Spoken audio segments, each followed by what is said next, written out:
Hey everyone, I'm back again, unfortunately. Okay, so if anyone is confused, my previous due date was the 27th of August, and then they went back and checked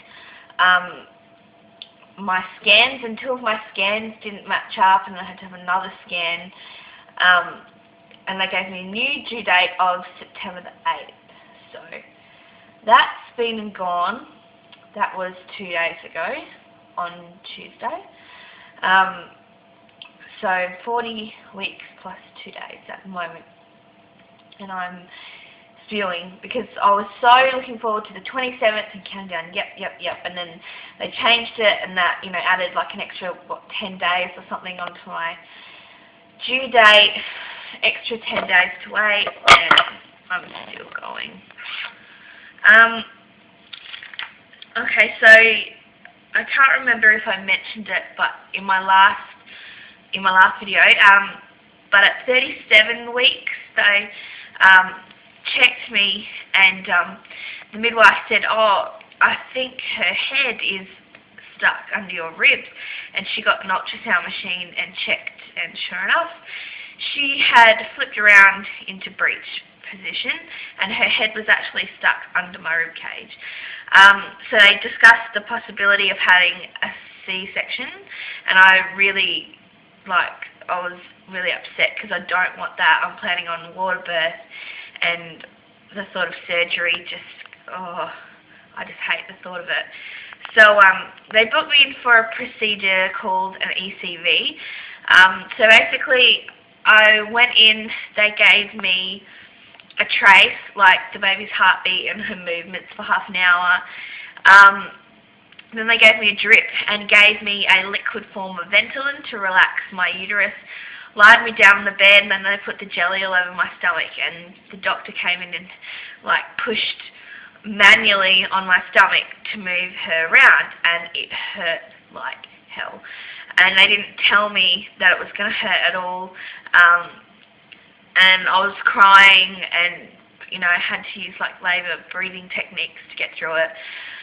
But it worked, and she moved around, so it was worth it. But the midwife said to me that was just as painful as labour. It's just not, obviously, as long. So, I'm in for a nasty shock when it happens.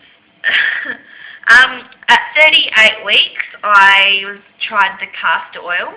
So I mixed it in a cup with orange cordial, and I scalded it, and it really didn't taste that bad. And I felt fine. I was like, okay, this is great. And I was bouncing up and down on the gym ball, trying to get things going. And then we decided to have a chicken vindaloo curry, and I don't really eat curry for dinner. Okay, that was probably the worst thing I ever did, because the castor oil gave me contractions, but it also has a laxative effect, and I'm pretty sure that you don't want a laxative effect when you've just eaten curry. So yeah, don't try the two together, or you're going to be in a lot of pain. So the castor oil over the next probably 24 to 48 hours was giving me contractions, and some were painful, some weren't, so I was getting excited. And then I woke up in the middle of the night, and they were really, really painful, and about 5 minutes apart. So thinking I was in labour, went to the hospital. They checked me. I was only 1 centimetre dilated, and my cervix was still 1.5 centimetres thick. So I was nowhere near in labour, so she told me to go home. And she also said to me, "Oh, we'll probably see you in here lunchtime today," because this was at 3 o'clock in the morning. So I went home, oh yay, things are going to happen, and it all stopped and didn't start again.